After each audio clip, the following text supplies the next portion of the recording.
Hello, and welcome to Revamped, a rewatch podcast that revisits my top favorite shows and movies. I'm your host, Brandon Alexander, joined by my co-host, Courtney Autumn. Venture with us as we set our sights on the infamous Hellmouth to cover 90s cult classic, Buffy the Vampire Slayer. Follow along from the beginning, spoiler-free, as Courtney views the show for the first time and I revisit the series for new takes and a fresh perspective on its narrative. Each season, every episode, in order, we will follow Buffy Summers and her friends to examine their character development, the show's underlying themes, along with its major story arcs, all while engaging in conversations, sharing our own authentic thoughts and feelings to what's unfolding before us. So sharpen your stakes, load your crossbows, and join us as we explore the supernatural world of Buffy the Vampire Slayer. Let's get into the episode. Hey guys, welcome back to another episode of Revamped. Today we're going to be covering Buffy the Vampire Slayer Season 3, Episode 19, Choices. Aired at May 4th, 1999, written by David Fury and directed by James A. Courtney. In this episode, with the mayor's ascension drawing near, Buffy and the gang make a daring move to steal his incoming source of power, the Box of Gavrok.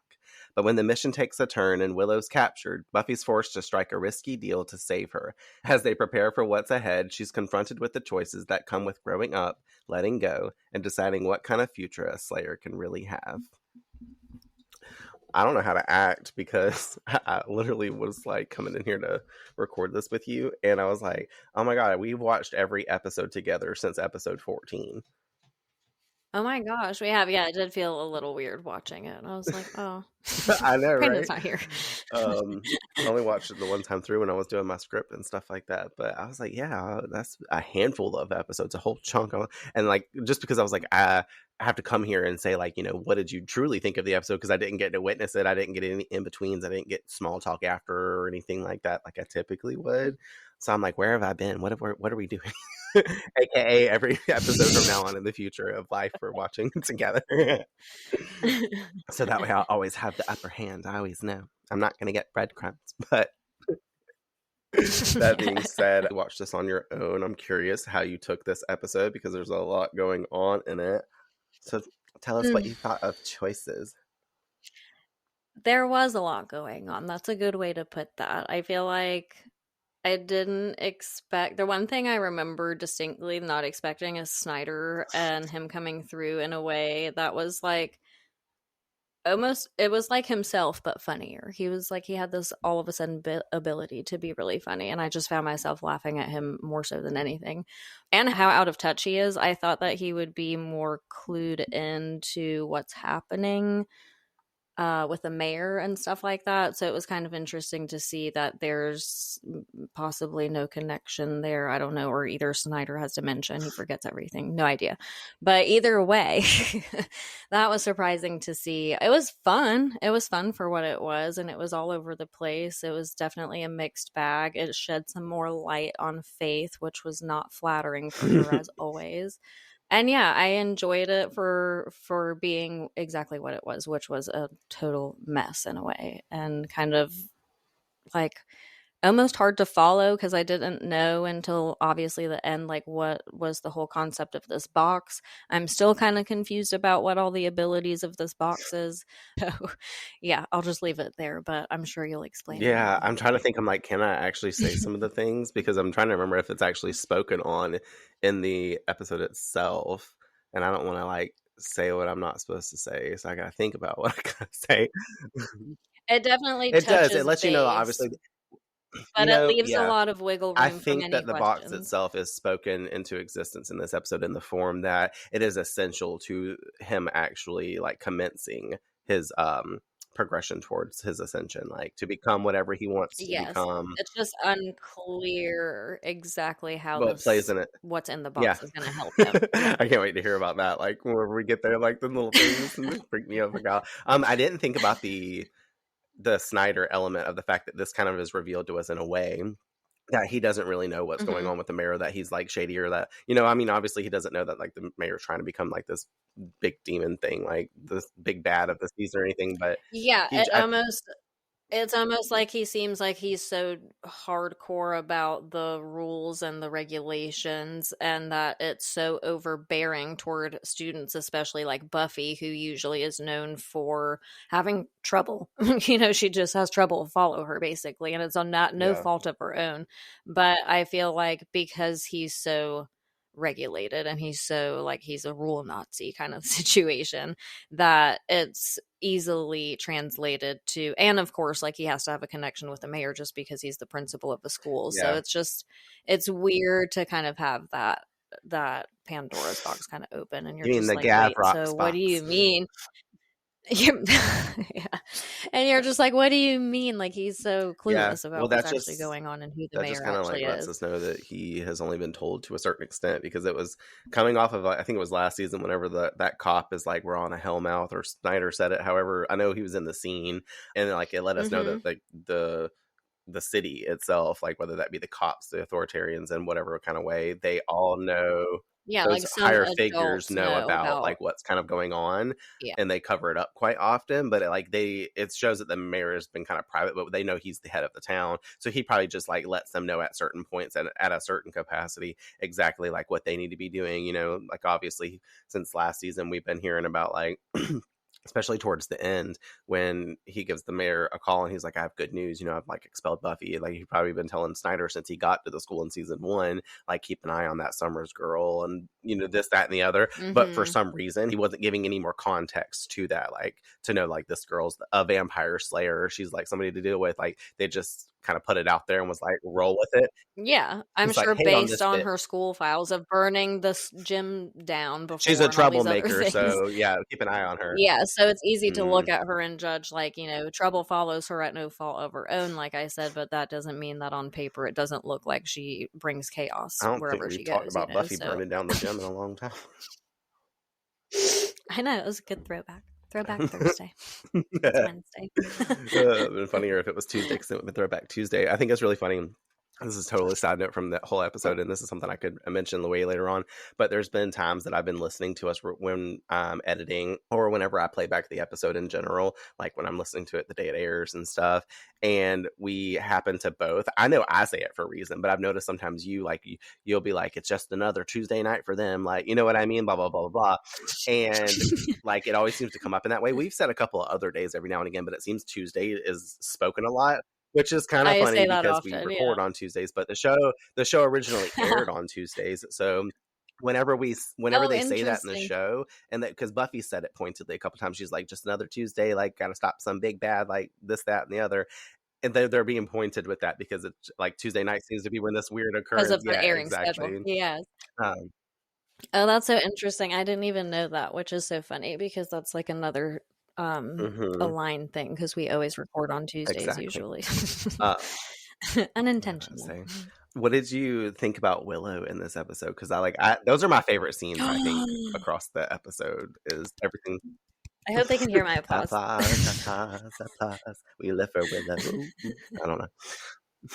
Yeah, no, seriously. Willow was great in this episode. I loved her I won't say character arc by any means because I think it's been very pointed at this phase that Willow's Hmm. a witch and she has She's abilities grown into of them though. witchery, Like, and we know that she's very serious about it, like just the little keynotes of like her stealing the books that she's not supposed to look at that Giles doesn't think she's ready for, and like her making a point that she almost like burned her bed sheets down from practicing magic at home, like all these things. So it's like you can tell something she's doing actively when she's like not doing whatever else like school and her yeah, ordinary stuff. But to see it really the pencil trick come back tenfold in this episode. Oh my god, I was so here for it. I wasn't I expecting it, love that. and it was great. It was the greatest scene, and she's definitely got like most of my Yeah. like Slade You're moments. not supposed to tell them yet. No. Sorry, No, but spoiler. I agree, because like I wrote so many times, and you'll hear it obviously when we go through the walkthrough, that I call her a badass. I'm like, here goes Willow again being a badass. Here goes Willow being the badass. Willow is a fucking badass. Like, it's the badass Willow episode. And it kind of treats her like, even though it's dealing with everybody, and I don't ever want to even call it a mini-centric for Willow episode, but she's a heavy portion of carrying the weight of this episode, you know? 100%. And I love it. And I love how it all culminates towards the end too. I like how this episode really details and setting up like what's to come next episode as a stepping stone. Even though next episode really truly is kind of like a rites of passage filler episode. We know it's the prom. And I feel like this episode sort of like when I was watching it for the podcast this time around, I was like, it kind of feels like a false end to season 3, if that makes sense. Because everything that we've been dealing with is sort of coming to a head. And like I was just about to say, next episode doesn't really deal with the overall main arc. We kind of slow down a minute again. It's that small pause before like we jumpstart into the finale. That being said too, like when I used to watch this as a kid, I would watch the episode, but I'd breeze by it or like was just really excited. It's like kind of those episodes last season I said where I was just really excited to get to the overall arcs or like the Angela storyline or the episodes that I feel like I could skip just because I wanted to get to the bigger things. And I'm like, I don't want to deal with this stuff. I want to deal with that stuff. But watching this one, I found myself like being like, ooh, it's layered all over the place. There's so much going on, like the themes presented in it and just overall choice, like itself, choices being the name of the episode. And like a theme we've been talking about as we went through the season. And we see that like decisions have been very crucial this season. Like what kind of decision, whether we tell Giles that, you know, Angel's back, or like we tell this person this, or like we talk to Wesley versus Giles, like making a decision, a choice, and like laying it out where we're going to college, even on the mundane levels. Like, you know, am I going to cheat? I'm making the choice to cheat on my partner. It's spread out everywhere. And I've never really paid that much attention until this rewatch. You know what I mean? I could continue to bring out more to where you're like, fuck. But I found myself thinking about it. Yeah. And then it even reverts back to choices that are now kind of rippling over as consequences in this episode. So it's a mirroring of the past choices, and we just came off of consequences too. So it's still kind of like tethering with that idea. And then also the choices that we're dealing with in real time with everyone and how different they all look, you know, and how everyone has their assumptions, primarily Xander and Cordelia, about certain things. It just also is shedding light on like how easy it is to assume things because you think you know someone, you know, especially in Xander and Cordelia's case, because they do know each other well. And it's not just because of friendship. They, you know, surpass that threshold at some point and for a good amount of time, enough to where I'm sure they feel like they know each other well enough to make the assumptions they're both making. And Cordelia kind of started, you know, with her bullying. But I just feel like it was interesting for Xander to kind of feel like he has the upper hand because I think he can see that she's vulnerable, you know, in a weird way, but no one really knows what's going on or why. Are you talking about the scene towards the end? I don't. Yeah. Are you confused by that? And it's because a little. And I think, and you know, obviously not for spoilers or anything, because to be real, I don't remember much of the prom like in detail. I know we watched that was a year and a half ago. I don't remember. Literally April of 2024. That too. So that's been a hot second ago. Yes. Yeah. And you know, I don't remember shit from last week. So like I definitely don't remember that. But I remember vaguely something about the Cordelia storyline. I still don't remember exactly what's going on there, but I remember it's not whatever's assumed. You know, like I do know that. I'm clear enough on that. But either way, the part of the choices, because Xander's seems so limited, you know? And then we're dealing with someone as complex as Cordelia. And then we get into even more complex territory with Buffy and Willow at the end, which I can't wait to unpack that whole dynamic. But yeah, like that whole choices thing, and especially how it shifts people's dynamic with each other and how some people take advantage of that, you know, like Xander did in this episode. So it was just interesting to not just touch base on the topic of choices, but to see how it affects all the characters and how they kind of treat each other within the episode, because it's not like ordinary, you know, like you're saying too with Willow, she took such a large leap into her craft that we're like, what? Willow? She been holding out. For real. But honestly, I think it's because she was stressed and had to utilize it. But yeah, I'm liking where this is going. And I'm actually really excited to go through the episode now. So I think we should just start it so that way we can actually talk about it. We Let's do open it. at City Hall with Faith and the mayor in his office as he gives her a token of his affection and appreciation for a job he needs her to complete at the airport. I wrote my notes immediately. I was like, oh, okay, so he is getting her things as payment, like we talked about in Enemies. Because I was like, is he getting her stuff? Is he not getting her stuff? This confirms that he's like paying for her and like, I don't know, like in gifts, I guess, like, or she's getting some kind of salary. This is probably like a bonus add-on, you know, like he's definitely like paying for her home, paying for the food that's in it, possibly paying for the clothes, like I was saying that she's been wearing here lately, and this, that, and the other. So I was like, and then I know she hasn't opened it yet or anything, but I was like about to write my notes. I was like gonna say that this is Faith's probably first time ever receiving a gift in her life, and I was like, oh no, wait, hold on, Buffy got her gifts in amends, so we just didn't get to see them.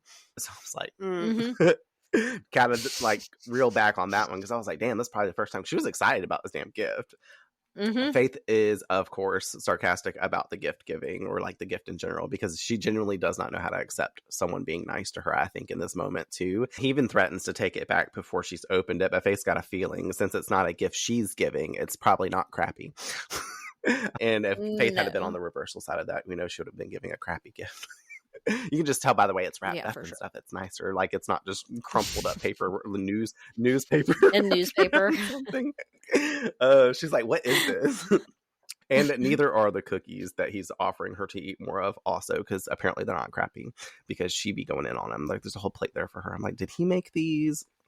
The task is simple, though. Retrieve a package arriving the next night from Central America. Only he makes it very clear that this package is essential to his ascension. Without it, he can't, ascend. And what would these Nestlé Tolaus cookies, Faith's mowing down, be without the chocolate chips? I like how he makes that comparison. I put that in there specifically, one, because Nestlé Tolaus, it's a, Phoebe from Friends kind of Monica vibe. Because I can't hear Nestle Toll House without thinking of that Friends episode.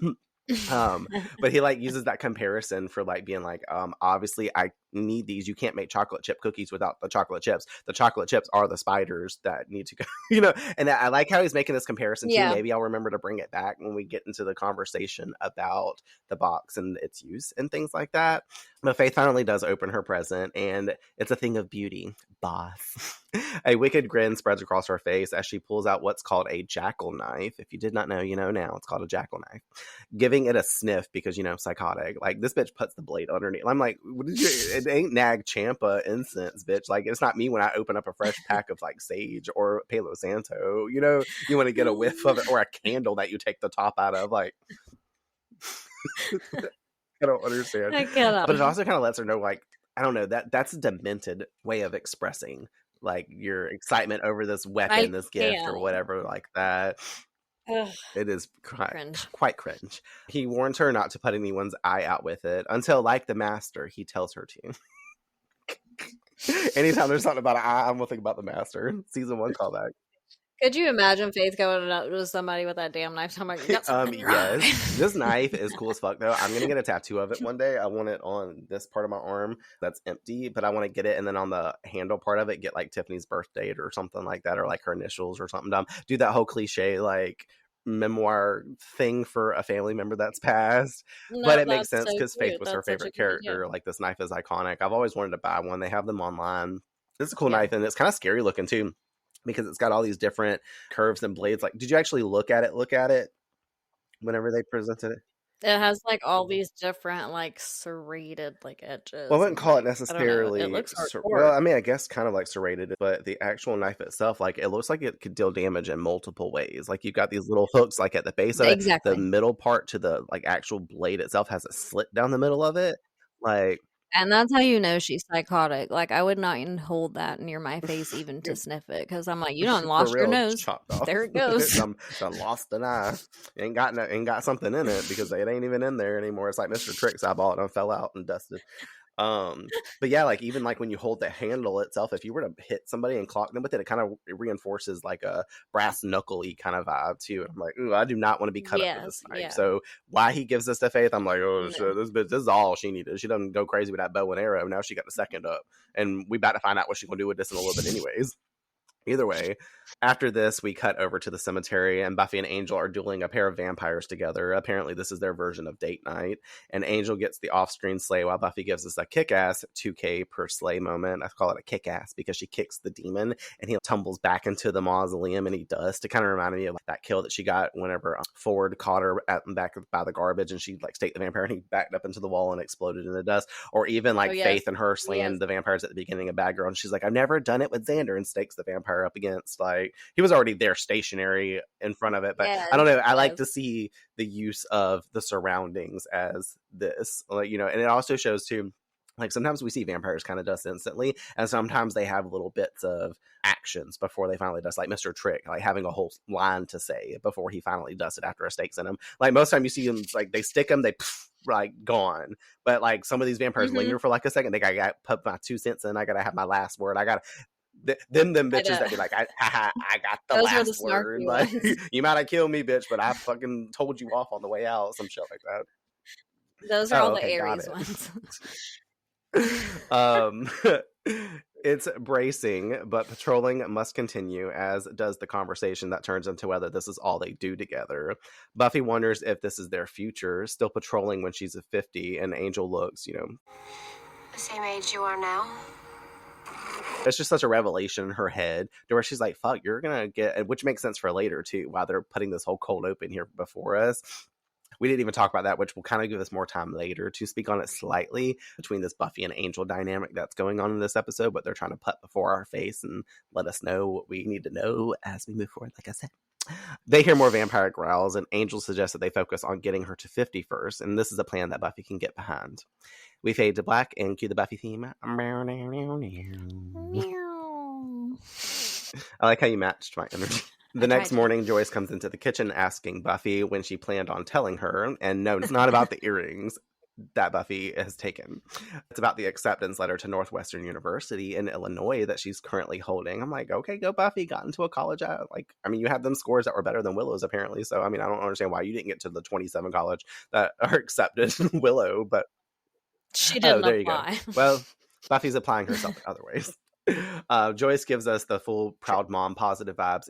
I've got my positive energy flowing. And already talking through how they could make the tuition work. But Buffy's clearly not matching this enthusiasm, holding back the real reason that she can't go, the whole Slayer duty thing. And instead just saying, I can't decide right now, just to shut down the conversation. Joyce starting to head off to call Aunt Arlene in Illinois because, apparently she's got a sister that lives over there, which is kind of cool. I'm like, I wonder if they talk on the phone all day whenever she's not at work and shit like that. I wonder actually if they low-key haven't talked in like 7 years, and for the first time she's just calling to brag about her daughter. Yeah, their children are actually the like star student ones, and they're like, well, your daughter burns down gems and like gets in trouble all the time. I know. She's like, well, my son. She's like, I'm gonna call and rub this shit up in their face like today, and it's Buffy's time to be in the spotlight. Funny though, because we never hear about Aunt Arlene ever again. Just saying.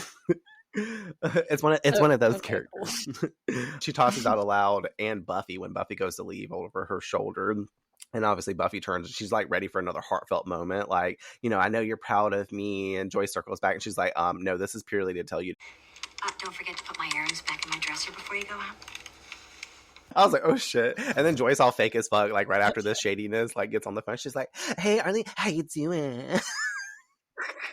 She's like, so you'll never believe my Buffy got into college. Like, whatever she says. Arlene?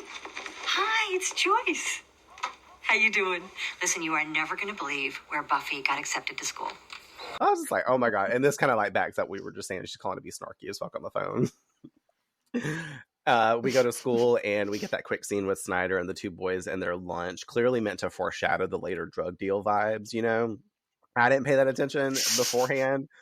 The sudden paranoia. I'm like, I wonder what happened for him to get so paranoid about drugs all of a sudden. Hell if I know. But they had to put him in here some way to remind us one Snyder exists, because it's been quite a bit since we've seen him But then also, like I said, drug deal That's vibes true. in general. Like, it just goes to show that he's always walking the campus too, kind of like trying to fuck with somebody or like point something out. He's just really trying to act like a drug sniffing dog this episode, I guess, because he's doing it here. Later on, he comes in with a whole damn cops. And he's like, I saw Buffy out here. Like, I know I'm gonna get it tonight. She's out here selling meth and coke and all this other shit. Like, this is what she's been doing this whole time. That's why they told me to watch out. She's moved away from burning shit down, and now she's just trying to burn people's noses off with her cocaine. Like, whatever the fuck.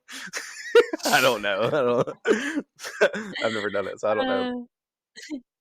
Nearby, Buffy's sitting with Willow and Oz, finally able to talk about the stuff that she couldn't bring up with Joyce. And she mentions how Faith's dark turn has pretty much put the kibosh on any away plans for her, which kind of sucks for her because she was getting excited and they were saying that like Faith could take over for her in a way while she's gone. And, you know, we've had these pre-existing things and you didn't really think about the fact of like how Faith went and took the dark turn, and now this kind of put Buffy in a shit category again. She doesn't have this freeing up of her life in the same way that she potentially could have had, and that hit me a little bit when she made that comment. I was like, oh damn, you're kind of right. That sucks for you, as most of your life tends to. She also notes that she got into UC Sunnydale, so that's most likely where she's going to be going to college because, you know, it's here. And then she congratulates Willow for getting into Oxford. That's where they make Giles's. She's like, I could be like a Giles. Xander, who's sitting close by reading, chimes in about how his plan is to travel the country since he's clearly not getting into any colleges, kind of letting us know that he's probably applied and been turned down. As like he said a couple episodes ago, I expect like no way written in red crayon and shit like that on my acceptance or my non-acceptance letters and stuff. But I like this because I didn't really remember this. I know he says it a little bit next episode, but this is kind of putting the breadcrumb in a way for us to know that like Xander's not going to go to college, so he's going to be a little bit astrayed for what's going on. This kind of also helps set up that we know moving into next season they're going to go to college, so they're still going to have like possibly a school atmosphere or like some anchoring in adulthood more furthering than what we have been getting from the high school, because you know high school is more about adolescence and you being a teenager and all that other functioning stuff, and then after you're 18 and you move on, that's whenever I feel like the real journey to adulthood fully envelops your life, you know, because you're actually out on your own. You're like hanging and mingling with more adult like people. You're probably hanging out with older people at that point too, because it's not just, it's like people that are going to college, and some of these people that go to college aren't just in it for the matriculation of 4 years of most of the common stuff. Some people are in there for 6 or 7 or 8 years taking like different master's degrees and stuff. It's not just people going to get bachelor's in science like Willow. She's going to be taking all them classes talking about, yeah, I'm a real bitch. I know about all this science stuff. I know about chemistry, trust me. Cordelia chooses this very convenient moment to swoop in and spread some of her venom. Her consistent disdain for Xander is full on display as she says that she'll be absolutely pleased when he's gone, aka pretty much the whole group. And they all talk a little bit more about college acceptances and how Cordy would prefer to not be around these losers if she can help it, aka what I just said. Buffy reminds her to breathe between insults, and kind of fucked up, Cordelia fires off one more time at Buffy before she leaves, and she's like, I'm sorry, Buffy. This conversation is reserved for those who actually have a future. I was like, ooh, why is she always doing this to like Buffy? It's like what we talked about earlier this season. I'm like, direct your hate towards Willow and Xander if you're going to hate anybody. Buffy ain't did nothing to you. But, you know, as we found in The Wish, she thinks Buffy's the root cause of all her issues. She's just mad at Buffy. She's all got to dig at her a little bit because she apparently made Xander seem cooler. Willow tells Buffy not to take any of that to heart, even though Buffy's clearly looking a little bummed anyway. And I was like, this is kind of coming off of what she just said about how she didn't really have a future and stuff like that. Cordelia just kind of shows up once again as the shadow side of her mundane life to push that into her humanity and make her be like, oh yeah, this is an actual realization. Fuck. We move over to the library, voicing to Wesley how she wants to leave. Buffy does, and go to college, being a person and all, not just a slayer. And Giles coming in to somewhat agree with Wesley, but cranking it back whenever Buffy tells him about her acceptance letter that she got. And she's like, I actually got into a school. And he doubles down like Joyce on the proud vibes. And I love his face when she tells him this. He like stops everything and he literally looks so proud of her. And he's like, that's extraordinary, Buffy. Like, so I'm like, yes, Daddy. Like, Wesley ain't. Wesley's like, okay, cool. Anyways, the next monster's in town. like Wesley, shut up. Of course, and then he chimes in talking about the council's power in him, like it's a wedding or some shit. By the power vested in me in the council. Like whatever he says, I'm like, bruh. He's like, I simply forbid it. And I'm like, okay, whatever. And then he starts speaking on faith and the mayor's ascension being like on the precipice, which we know, her understanding those are complications, but noting that if she stops the ascension and captures faith, like how can she not do all these things? And then if she does that, then maybe they can kind of keep things afloat between her being at school breaks and stuff, kind of like getting back on the original plan, but without the fact that there being an actual Slayer around, because, you know, we have a killer around.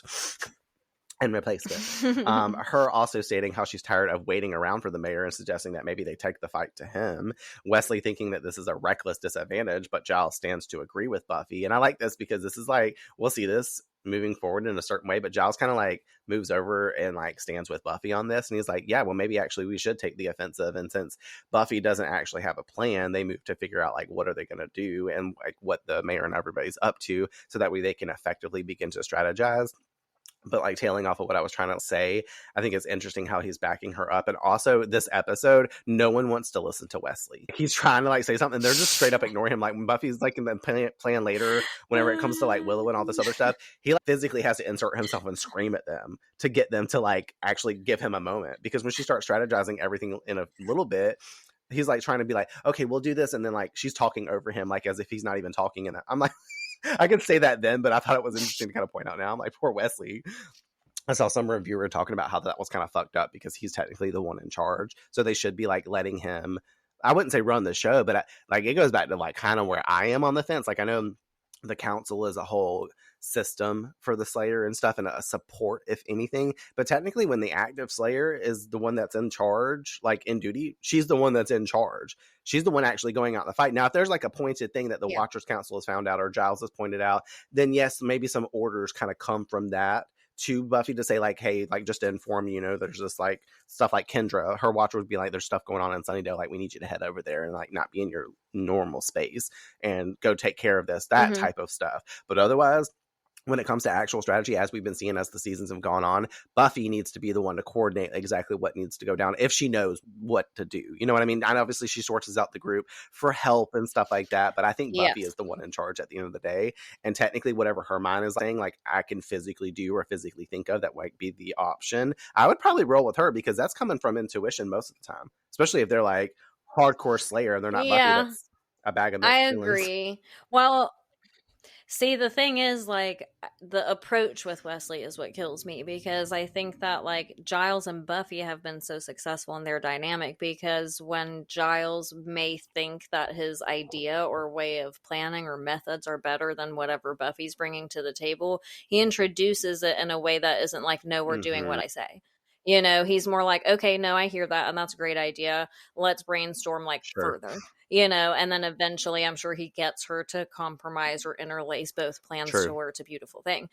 But when Wesley's just, but I do love how he was like, by the power vested in me, and he like crossed his little fingers and like was like, But it's just his approach with how he does it too. I think that he's so dead set, and I get it from his standpoint. He probably feels super vulnerable coming into this existing, not just like Slayer where like there's been an existing watcher that you kind of have to replace, but you're also dealing with a full group of people that he wasn't expecting, and having to kind of get that acceptance enough to where Buffy takes you seriously as her watcher and doesn't so much lean on Giles for that because it's so second nature to her. Giles is her watcher, you know, and I'll never not see him as that because it's so firmly ingrained at this moment, you know. So Wesley's here so early on, so I think that he has, with as smart as he is, it's funny how his energy matches Cordelia's and how Cordelia and him have this weird like crush or sexual tension, whatever you want to call it. Their energy is so much the same because Wesley would rather bulldoze over you and say no. You know, like, we're doing it my way or the highway, but he could implement some of how Giles acts and I think get a better result. So I do agree with what you're saying. He should leave it to Buffy, but I think he could get there faster if he wasn't so like his control. Because that's where it really stems from. It's a control issue more than anything, and feels like he should be in this position. And an acceptance thing. You know, he wants them to listen to him and take him seriously. He just doesn't realize that. That's 100%. You know, I think that was interesting when you were saying that. I'm like, I guess if he had showed up and like, he sees, I mean, he's been working with the group all these episodes, they've kind of been collaborating together. And this is a stressed situation, what all goes down in this episode, to where they're ignoring him, I guess. There's a lot of the line and stuff that we weren't really dealing with the same way before, in a way.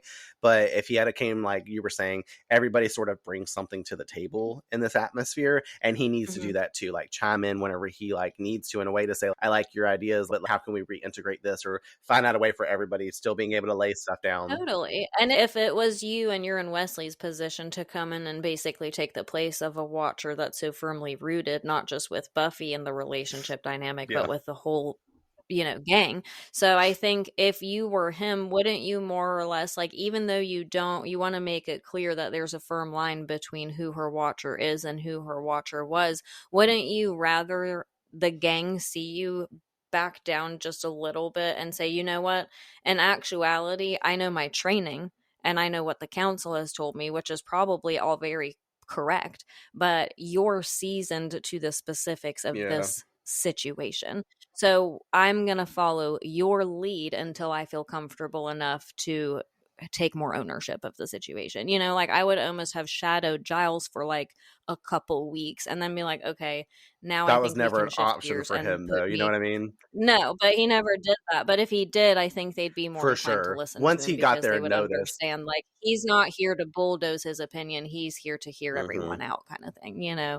So I think he just doesn't realize that, and that makes him so much like Cordelia that it's almost funny, because he's like, For real. His way or the highway.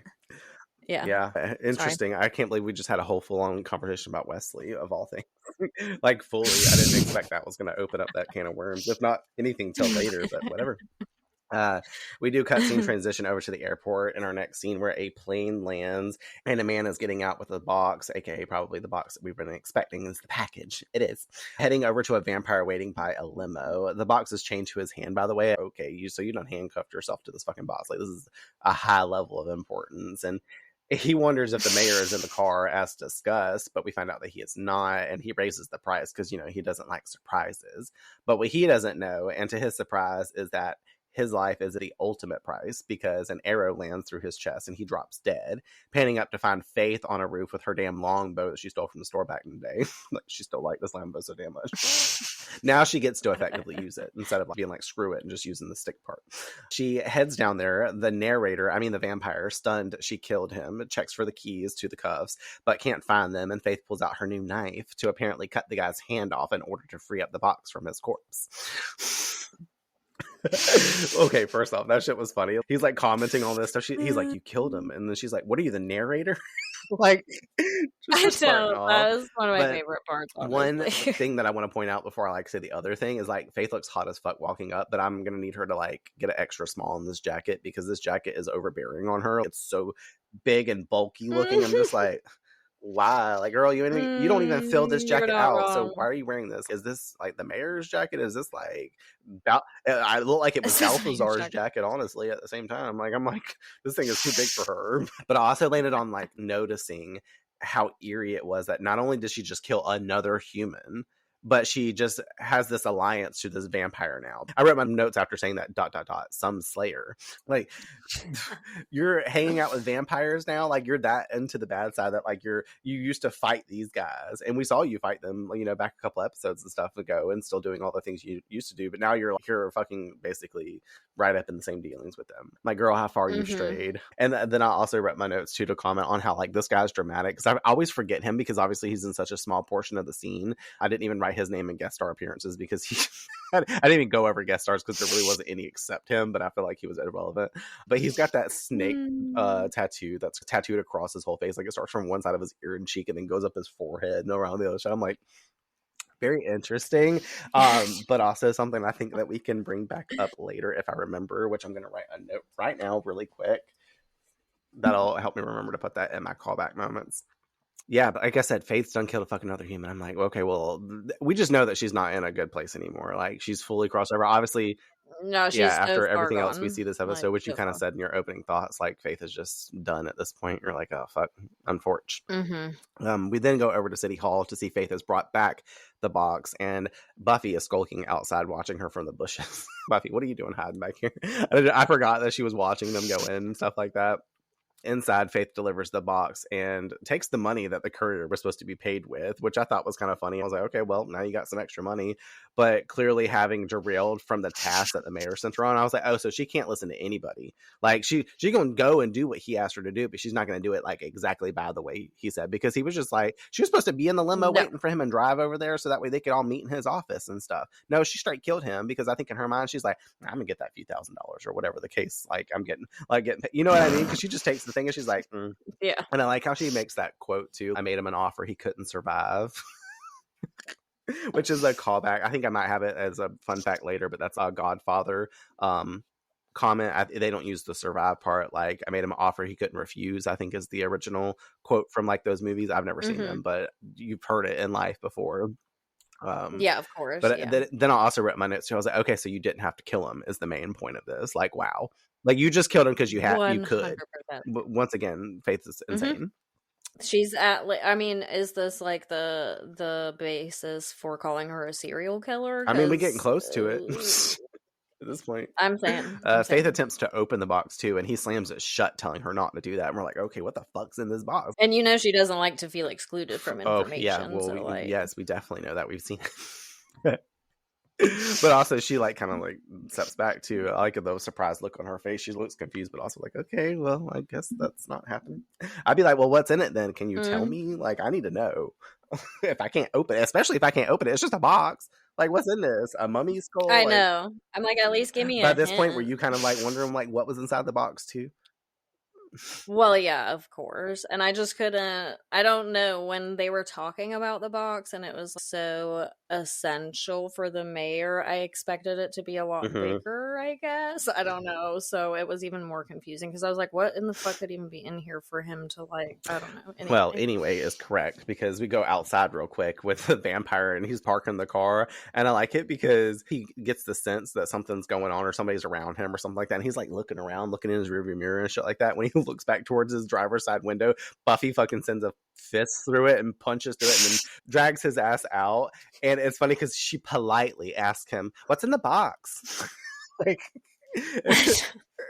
and then as soon as she said that, it started clicking this whole thing in my head too. I'm assuming you've seen the movie Seven with Brad Pitt and Gwyneth Paltrow, but I was like, what's in the freaking box? Like,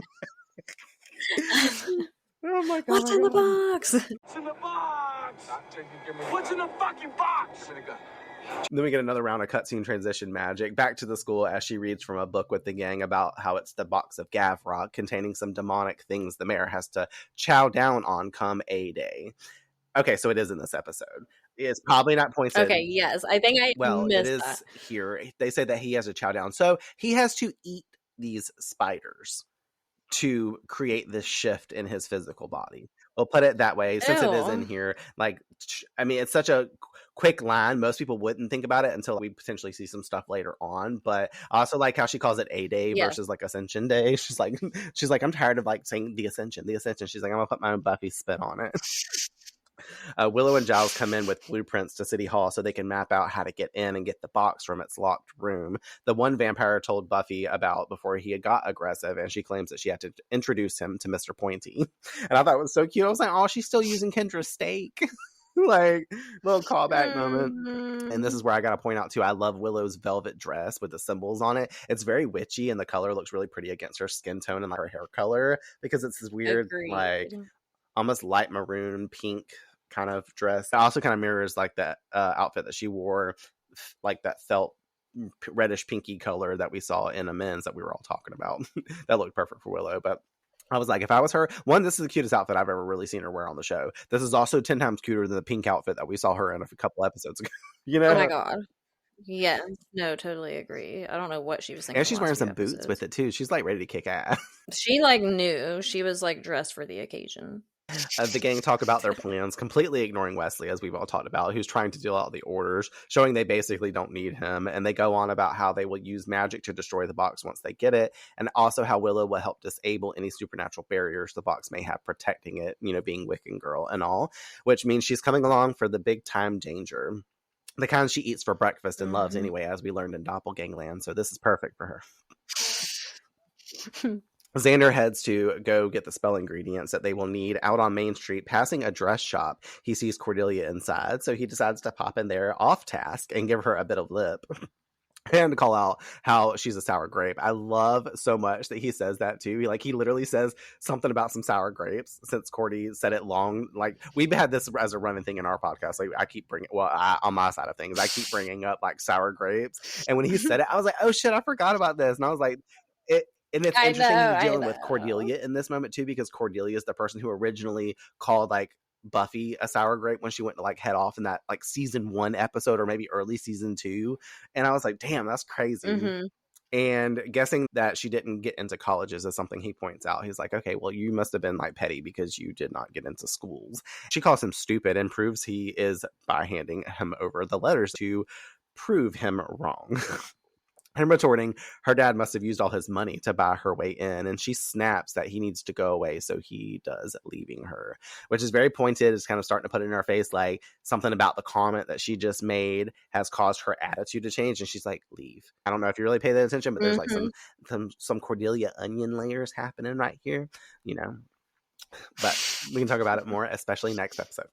Outside City Hall, a van driven by Wesley arrives with Giles riding shotgun, Buffy, Willow, and Angel hopping out of the back. Giles saying if there's an issue, he and Wesley will cause a distraction and telling them to be careful. I think this might be Oz's van. I really didn't pay that much attention. I'm like, where else would they get a van, though? And also, why was Oz not on this task? But I guess he's working with Xander in the library, so I guess he was like, y'all take my van. It'll get everybody there. It's perfect. And then I also really like how Wesley makes that comment. He's like, everybody sync your watches up. And then they all show him their wrists and none of them have fucking watches on. And he's like, of course. And then 2 seconds later, when they go to like walk off, Giles has his thermos. And he's talking about, would you like some tea? And one thing I can say I'm proud about Wesley didn't pull out his own little tea bag and be like, yes. He's like, I'll drink. I know, he said, right? I'll drink what you've prepared. I'm not Gwendolyn Post. I'm not a fucking bitch. So the trio head up a ladder to the roof, and we cut to the library where Xander enters with the ingredients as Oz sets up an urn that they will be doing the spell with, and under instructions that Willow left behind for the two, along with 2 stick figure drawings of the two. And I like how they sit there and deliberate on like, well, that one's definitely me. And he's like, nah, you don't play guitar. This one's got a guitar in his hand. He's like, oh, okay. Some detailed ass stick figures. Why Willow's so goofy? You know what I mean? She had to leave them instructions and put little fucking pictures of them doing the stuff. Like, AKA me trying to draw us, me and you smoking the bong to my lets on the top of it. You remember? Which I still have the picture of them after. You doodling stuff on your phone, and not even that's even harder, honestly. That takes some skill. Back on top of City Hall, we peer down the window above at the box in the room below. Willow sprinkles some magic sand into the room, which shows us a small force field is indeed surrounding the box. She recites an incantation and disables it expertly like a badass. It's the first time I call her that. Did some research to see in Latin because it kind of sounded out of order or weird to me what this said. And obviously, as I typed it out exactly what comes up on the closed captions for what Willow's speaking for this spell, when I typed it into Google Translate, it like had it all choppy. It's like, I think what she's trying to say is this. And then it said, here's a broken down version. And basically what the spell's saying is, be unbound. I command the strong shield to dissolve. Do not defend the box from our hands. Release and open. But basically, if you were reading it, it says the box, shield, open, a door, defend, hands. You know, like but like worse. I just said it like I should have wrote down the fucked up version of it, like what it said. I was like, that don't make no damn sense. I was like, Willow about to conjure something crazy out here. Them damn spiders about to bust out and start eating everybody's faces off. Buffy instructs her to get gone, and she heads back down the ladder to leave. Next, us seeing Buffy being raised down into the room by harness by Angel above on a pulley system. Like this is some Mission Impossible flick. I'm like, I feel like it should be like dun dun dun dun dun dun dun. Like should be playing or some shit. She picks up the box, and of course the alarm goes off. I'm like, why did you even? Duh. Of course there's something to trigger this. Past the fucking supernatural barrier. I'm like, these people made sure they made points along their stops. Like, we're gonna put a magical force field around it, but we're also gonna put a mundane little button underneath this, so if like somebody releases it, an alarm goes off. You know, like fuck. And of course, then the pulley gets jammed too, and Angel's like, can't get this bitch back the fuck up. She's just hanging there, and I like how she screams out.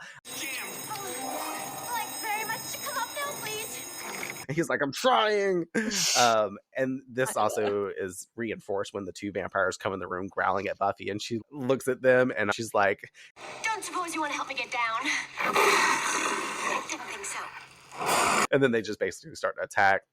But Angel hops down and grabs the box, offending it and Buffy, again, the vamps, until she can unstrap herself and help take them on, which they do quite effortlessly. I really like this too, culminating in them tipping the damn table over onto the vampires. These vampires did not stand a chance against these two. And I like how in between the scenes, they're like throwing the box back and forth from each other. Like Angel's using the box to hit them in the fucking face with it and shit. I'm like, I was like hot potato. so funny. Once they get the table over the vampires, they run out of the room and out of City Hall. And I love it too because they jump over the bushes that Buffy was hiding behind earlier to like hide really quick. And then as soon as they do, the vampires run out the thing, not having seen them do that. And they run after Giles and Wesley speeding off to the van. And Giles is so fucking funny. His head hanging out. He's like, ha ha ha ha, like laughing at the fucking vampires, like na na na na na na kind of thing. So fucking comedic. I'm dead. Every time I watch it, like I cannot tell you the amount of times I've just rewound it just to listen to Giles laugh, because he's like, this is my moment. No, but really. He's so funny. It's so goofy. Later, the mayor is in the room, deeply upset, and of course by that I mean pissed the absolute fuck off his box has been taken, because he starts out calm. He's like, I just had this room redecorated, and he's like, and oh yeah, and then he fucking like smashes the chair and he's like, my fucking box. But fortunately for him, Faith comes in with something that she's got, her holding a struggling Willow with Faith's jackal knife at her throat as the mayor smiles sinisterly. Fucked up, because you didn't expect this shit coming. No, you forgot Willow what I'm was there saying. altogether. You know, that was the fucked up part. You I think was she's like, in that van with Wesley and them? She didn't even Nope. make it out. Like she probably. I'm didn't make assuming it you out did the not building. expect that. And Yeah. also, were you like, oh god, something's gonna happen to Willow, or this puts Willow in a bad position? I knew, I was excited for what was going to happen to Faith potentially, because I knew that Willow could outsmart Faith on any day. So I was like, whatever happens, it's not going to be bad for Willow. I think Willow will figure her way out of it. And yeah. So I was more excited, I think, to see what kind of drama unfolded from her being held captive by Faith. But I wasn't worried for her at all. Yeah. I was excited. I was hopeful that something more severe would happen to Faith, but I've noticed that she's like the snake that gets away kind of situation, or just like falls short, or is just like by, a hair. She like avoids true consequence. So Yeah. here we are. I know I talked about it like when I was reading it out, but I also like the mayor's flippy floppy kind of energy that's like showing like definitely why he's paired up with Faith in a way, because Faith has that same kind of energy. But we've been seeing him usually in a more pleasant way. This is the first time we've seen an outburst from him, because usually he's like kind of more composed. Like he'll do something so great, like hang out with the Boy Scouts and take pictures, or do this like dark ritual, but then 2 seconds later be like, let's go have root beers, like whatever the case may be. He's usually got that thing, but like this clearly obviously very much pissed him off, because he's like, well fuck, I need this, I'm not going to be able to ascend without it, and like obviously this is the one chance for me to get whatever I need from it, because this box is very specific. But I thought it was an interesting scene layout, and it kind of puts fun, like I don't know, it raises the stakes in that way, obviously with Willow too. We're like, what is about to happen? It's funny too that you pointed that out, because I feel like with the mayor kind of being more out of pocket, like for his energy, it's really funny that we kind of are met with Giles doing the same thing, where, because like you were saying, he was like very eccentrically laughing, and we never really see Giles come out of pocket for his character either. So the fact that they both do that, both characters that we're so like used to seeing be more reserved and contained and have like more emotional regulation, for them both to be kind of crazy in this episode was kind of interesting to see, for both of them to have these moments where they're just a little like, out of character. Yeah. Yes, was a very nice added touch to make the episode even more chaotic, especially for Giles, because for him, like you said, for him to be like, ha ha ha ha, it's just like, what is going on? So yeah, They got Willow. That's where we're at. At the library, Buffy is concerned on how the fuck this occurred because they've already taken notice of the fact that Willow was left behind and how they must have grabbed her, thinking that they are going to use her as leverage and is safe as long as they have the box. Buffy saying they trade the box for Willow, and Wesley stressing, you cannot do that, as this box is the key to the Ascension, obviously, and thousands of lives depend upon getting rid of it. And they can find another way to help Willow. This causing an extreme back and forth between Buffy and Wesley especially, but obviously the whole gang kind of starts like yelling. I'm like, we haven't heard this in a while, but we also have seen this energy before. Everyone eventually in that uproar on what to do, as Wesley states that they have means to destroy the box. Oz calmly gets up and goes over there and smashes the urn across the fucking room that they need to do the ritual. I was like, okay. I don't think they necessarily need this urn, but just the dramatic effect of Oz going to do this. Obviously, like I was about to say, effectively helping Buffy win her argument as she tells Giles to phone the mayor and set up this deal. You know, I think that the way that Oz looks at her after he's just kind of like, well, you know, like, obviously we know which side he's choosing. Like, we're going to help my fucking girlfriend. That's obviously what we need to do. Yeah. But this kind of interestingly brings up a choice to be made, which is the first time we kind of see a decision having to be made, and a pretty big choice. It's not like, it's something that's going to cause a big effect afterwards. It's not like a simple mundane choice. This is a life and death type of choice.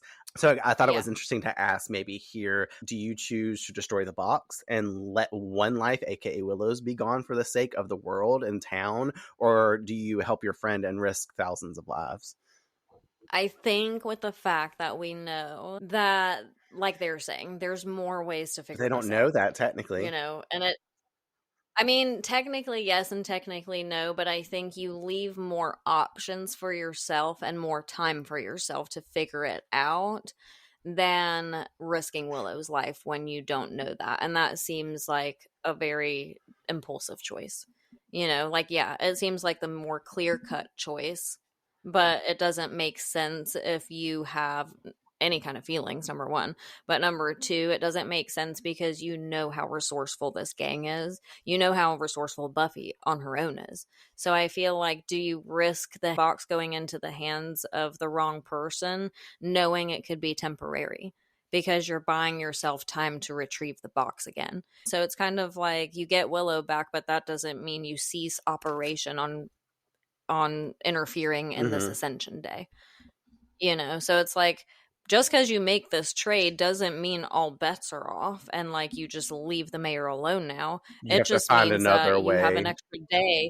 Yeah, you have an extra day, and tomorrow you figure it out a different way, you know? So I feel like, no, is it worth the risk of Willow's life? No, because we're not dealing with something that's the process of it is still extended, I guess, enough to have that time. You know, it's not like Ascension Day is this minute and the mayor's doing everything right this minute. And so now it's really like, do we throw Willow in the fire or let the town burn down? You know, I don't think we're at that moment yet, but if we were, then that would be a good question. Yeah, like if we knew his Ascension was literally tomorrow or graduation was 3 days away and we had... Or right there when they were doing the trade and it really came to like, okay, we have seconds about this box. Different than, you know? Yeah, there's still potential, like, because obviously we still have the prom to get through. There's still some way, shape, or form, a couple to a few weeks, if not like a month, until the actual graduation itself. Because most time, if we're going off of like the way it happens, I think our prom was like early April. Some students have it in March, and like they still have 2 full months of school left before they whatever. Back in the day, it used to be like that was like the rite of passage, end of passage thing. You would do the prom like a few weeks before you graduated because finals and stuff were and then really the last few weeks. Exactly. So, but like I kind of like stand kind of similar, I guess, in that way. Like obviously, I'm always going to choose Willow because I'm like, okay. Plus, I know what happens and stuff like that also. But it kind of is interesting to point out because this ripples into future seasons in certain ways, and we'll talk about it when we get there. But something like this for Buffy, it shows the weight that she has as a Slayer to make this decision. And Wesley is trying to help her make the technical right decision by law of the Slayer and the world, like being a protector of that space, that energy, like the whole entire world itself. You know, if the mayor does ascend, that's not good for anybody. So if you have the opportunity and means to destroy the box and that be the reason, you know, that you save the day or whatever, then it makes sense why the person that's able to think without their feelings. You know, Wesley doesn't want anything, I'm sure, to happen bad to Willow, but he's willing to risk her for the sake of thousands, because technically that's how it always should work. Now, obviously, emotion and feelings come into like play with that. It's like a tough decision that you have to make, but it's the important and right one to make technically by default, that you should be trying to save the world versus just this one life because that's your friend. You have to like, it's a hard face decision, but you kind of have to still make the right one. Obviously, we don't get it, and I don't want that to be the decision, but I don't know, but I don't know, because like this is one instance for this town, right? Is the mayor. And although it's a huge instance, it's kind of like you don't also know if you'd be risking Willow's life for this one instance that's threatening the town when they're on a hellmouth. So odds are something else will just come and threaten the safety of everyone in town. This is the worst of the worst that they've ever had to deal with. You know what I mean? So, and they don't know what this means potentially moving outside of the town. Right. Yeah. No, you're right. But also then it's kind of like, is it never going to end anyways? You know, so it's like, would you be senselessly risking someone's life just to buy the town time? Because like I said, they're on hellmouth. Odds are you're going to have more threatening shit. I would be cooking up some shit to be like, okay, we're going to give him back the box. But then as soon as we got Willow back, I'm going to like start punching these motherfuckers. Even though he's immortal, I'm going to take his box right back. Like, we got more on fleek than him, especially when they stand in that room later. They just got Faith. Buffy and Faith get into a brawl, and the rest of them punch the mayor. Like, the mayor ain't got no supernatural powers except that he can heal fast. Chop his head off real quick and grab his box and run out the room. Like, and Giles can go ha ha ha ha ha as he does it. You know what I mean? Since he likes to do that. So I don't know. No, they need to do the mayor like they did that one thing. Was it in this season where they had to like put all these different parts of the thing together, and it was like, you know, like it came in all these different pieces. In season 2, was it the judge? Yeah. Yes. Yeah, that's what they need to do with the mayor. Oh, they need yeah, to, like, for real. You know, sever him, cut him up, and then send his parts to different places. And there you go. It doesn't matter if he's immortal. He's got to find himself, which will take a long time. If you put one part of him in Africa, the other part in Germany. Yeah, and then eventually does he die, or does he just stay like, I don't know that. Does he just run out of energy? And he's going to need help. Like, it kind of reminds me of that bitch from Beetlejuice. I can't remember her name right now for whatever reason, but the one that played the villain essentially in that movie. I don't know if you've seen the second Beetlejuice yet, but she like is chopped up and basically not parts, and she like stitches herself back together and stuff. Oh yes, and she zips herself up and stuff. Yeah. I felt like that was something worth talking about, I guess, but yeah, that's heavy layered. And like, what would you do? You know what I mean? If it came to like me saving you, like I said, I would just find the enemies and be like, we got to get the box back, or we got to find some other route. There's got to be another way. And that's the one thing I do like about Buffy, I guess I'll say, is that she like has the drive to potentially find other sources to make the means of what needs to happen, you know?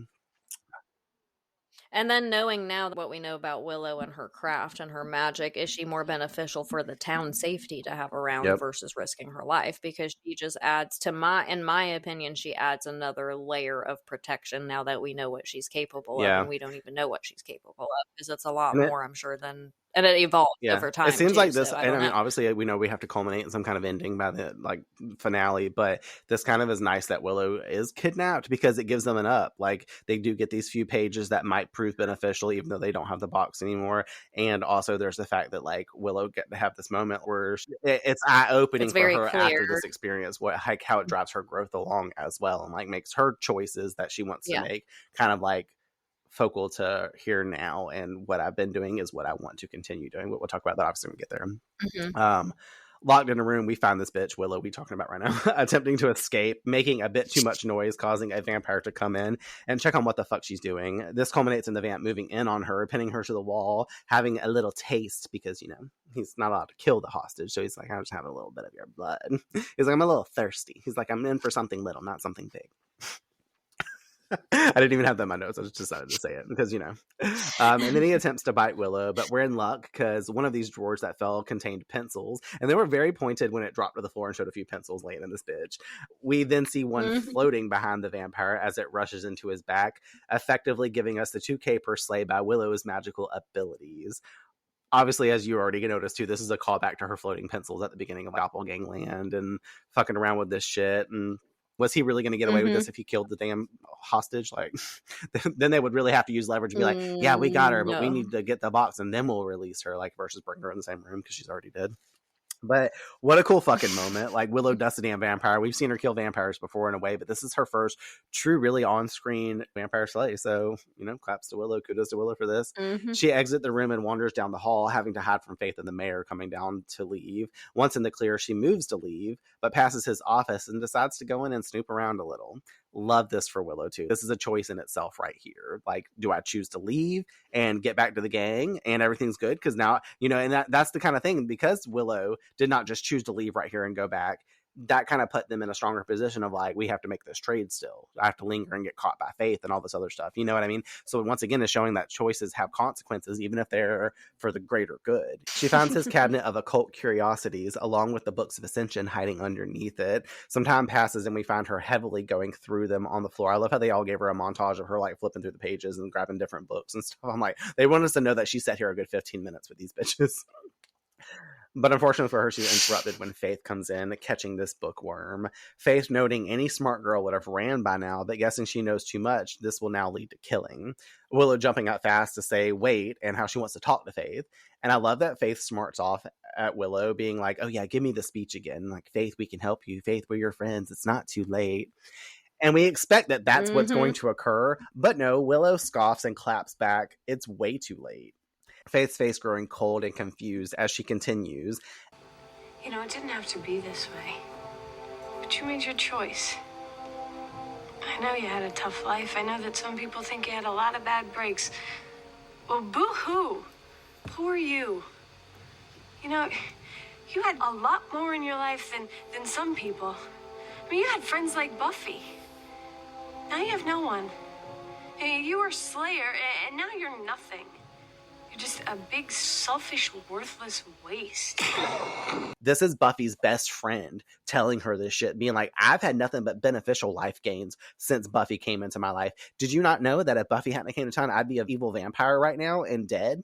Like, you know what I mean? So she knows firsthand what Buffy means and why Buffy matters, to call back to that. But what her level of importance could have been for Faith as a Slayer too. And I like that she very much points out before, what happens, because that's where we lead into, but she's like, you were a Slayer and now you're nothing. I know. I did not expect that like that. Like, were you like, ooh? I mean, I think like the brave thing about it too is knowing Faith's nature as Willow, that she's gonna, if nothing else, punch you in the face. Because Faith doesn't know how to communicate, and her emotional regulation skills or lack thereof are going to lead her to have an impulsive reaction, usually physically, because she's crazy. So it's like Willow knew she was probably going to get decked out for talking back, so she was going to make it worth it, and she absolutely did. That was like her mic drop moment so far. I was like, yeah, damn. Because even when Willow's been savage in the past, she does it in a way that's almost coy. Where like it's still a little beat around the bush. Like it's still not a little this time sugar-coated. It's still a little nice. It's still a little Willow. And this time Willow said, this is Willow's gone wild, basically, because she's like, fuck you, fuck everything you're about, you're nothing. And she basically, in the shortest paraphrased way, told Faith everything she never wanted to hear about herself. And if anyone knows anything about Faith, there is no quicker way to bother this bitch than to insult her like internally on some shit that she can't just like fix in a minute or fake, so it's like, and this is the perfect person too, because if you think about it, like Xander's came to Faith to try to talk her down to talk about this stuff. Buffy's clearly tried to do it, and other people as well. And Willow has been an outside perspective affected by Faith, like, sharing her people, doing the things that she's done to these people. So she comes correct with this energy to be like, you said, I'm going to slam you with these words because I don't have a good taste in my mouth for you. So I'm going to read you for filth right now because this is what I've seen and this is the truth. You know what I mean? So, and it's delivered 100%. From one of the second smartest, other than Giles, person on the show too. So it's full of truth. It's not, there are one box left unchecked here.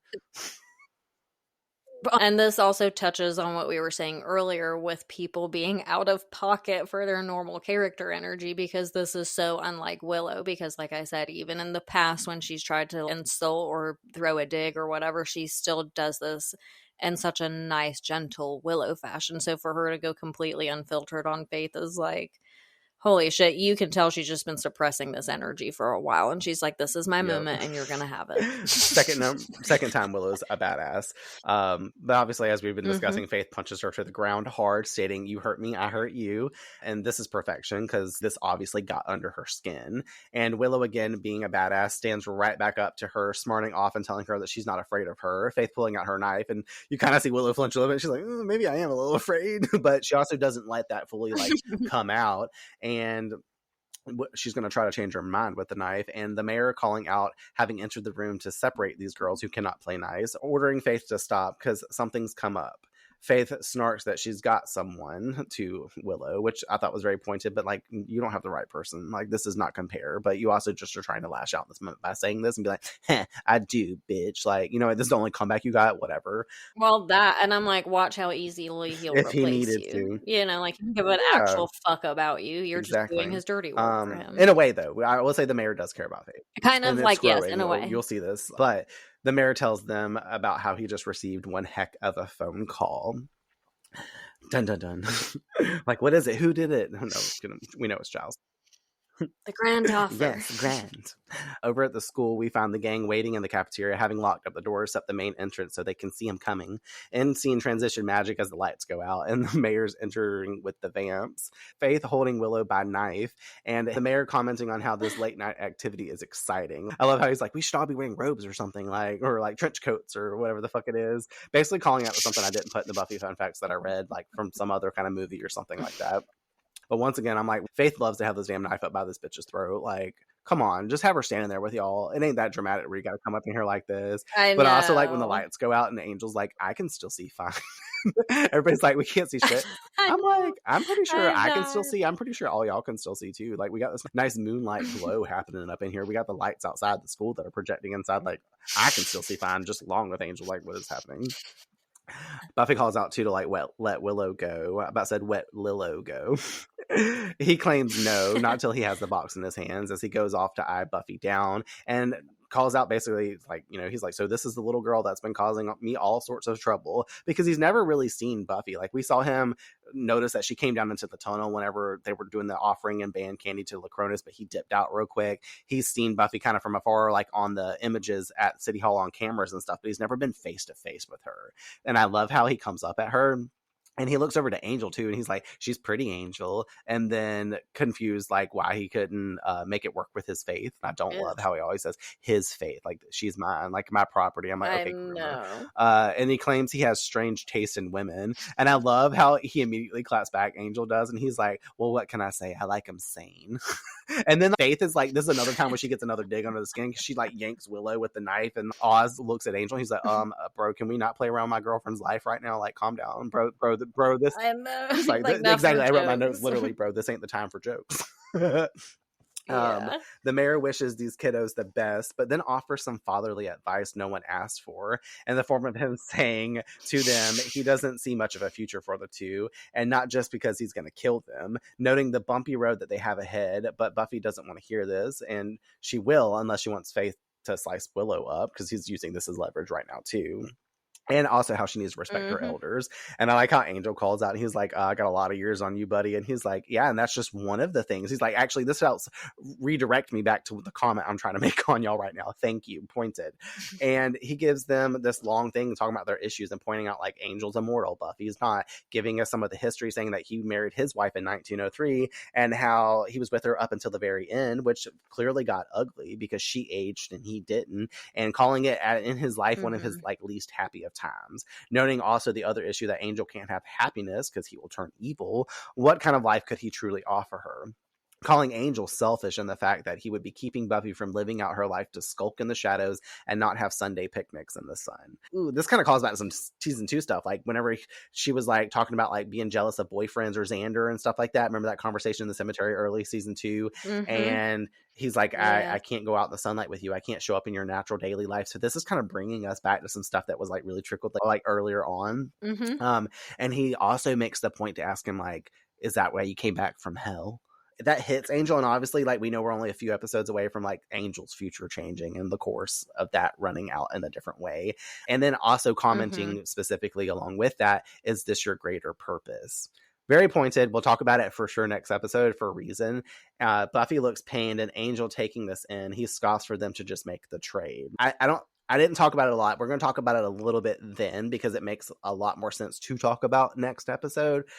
But there's so much truth in what the mayor is saying. Like, this is how the mayor kind of comes out as a fatherly figure too. And this is also, even though he's evil, this is the play off of like a way he can help somebody by saying like, I'm going to actually like, it's going to hurt you guys. And I know this is another layer to my evil, but everything he said is backed up on a foundation of truth, because this is all stuff that Angel clearly needs to hear. And it also connects us to the beginning of the episode where Buffy's talking about like, when I'm 50 and you're still the age you are now, like saying like, what is this what our life is going to be? Us just going out and fighting vampires every night, fighting demons or whatever, what I mean? Is this it? Like, we can't do anything else. Like, we were trying to go to the movies a couple episodes ago. We were trying to do all this other stuff. Well, and I think it sheds a really clear light on how dangerous the mayor and Faith are as kind of a team, because like I just said, when she had the confrontation with Willow, Faith is not good at emotionally regulating. She's not good at withstanding her own insults in order to even backfire with her own towards you, because she'd rather punch you in the face, so it's like, for someone to be so physically reactive, to be coupled with someone who, not coupled, but like to be partnered with someone who is very like mentally sharp and knows how to manipulate your energy based on just using words is kind of scary. Because he knows that everything he's saying feels like a low blow to them, but he's delivering it without an insulting tone. So he's not even saying fuck you.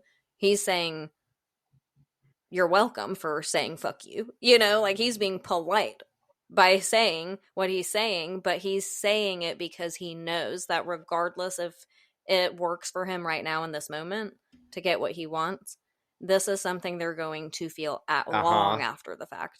This is something that will really start deteriorating their relationship if they allow it to. So it's all the painful reminders that Willow gave Faith back at them. It's kind of like that. It's the same level of being insulting, but you're just using a different delivery. It's very clear how dangerous the two of them are together, because Faith is very good at being got the mind and the fist. Like the mind and the force behind it. Yeah. Right, exactly. So I think it's interesting that they had him go there with them, because not only does it deliver a very like vulnerable and intuitive too, because he reads them for something they've already got on their minds without knowing it. Exactly. Yeah. And because we know now that the mayor's actually been alive for hundreds of years or whatever the fuck, he knows exactly what this means for Angel, if nothing else. He knows what this means for a vampire to be in love with someone who's not immortal and who's not a vampire and whose sole job is to actually fight them off, so it's like he can see how opposing their paths are, and he's using that reality against them, and he's smart for it. I'll give him that, because I'm sure it starts deteriorating their relationship, especially when we know Buffy has always come from the place of those questions, like, what will we do? We can't have a normal life. Especially because we have the large fact that Angel really can't feel happiness. So it does limit really a lot of the choices that they have as a couple, which is another element of choices. But yeah, I think that it was very well done for the mayor. But obviously, I love it. We'll go into it more, like I said, next episode, because we'll have some more layers to like really peel back on this onion, this mayor onion, this munion. Oh no. They exchange items, and just as the mayor calls out that went smoothly, Snyder comes in with cops locking them in as the mayor steps back into the corner. Thought it was really funny how he once again like kind of like I'm gonna step back, because he takes notice to everything. Buffy telling him to get out, and then him not listening, grabbing the box from Faith, thinking that there's drugs in this box. The fact that Faith like let him grab the box from her, I don't really know what's going on there. I did not expect that. But also, as soon as he turns his back to her, she pulls out her fucking knife, and I'm like, oh shit. And then Buffy's like, oh shit. And she's like, I can't let her kill fucking Snyder right now. But thankfully, the mayor diffuses this, because he steps from the shadows to call out to Snyder, who is stunned to see him and apologizing rather quick, because he steps back. He's like, oh, Mr. Mayor, like, I'm out of here. Like, bye. The mayor apologizes back, understanding he must be thinking all sorts of things, starting to control the situation, which gets out of control when the cop decides he wants to know what's inside the box. And it's not Gwyneth Paltrow's head, just saying. A spider-like creature reminiscent of a facehugger from Alien emerges, latching onto the cop's face, ripping it to shreds, killing him and skittering away. Okay, so now you know what's in the fucking box. Were you like, oh, hell no? I was confused. You're like, this is what y'all are after? Well, I know. I was like, just that's think not about what it. I This was is what the expecting. mayor has to chow down on.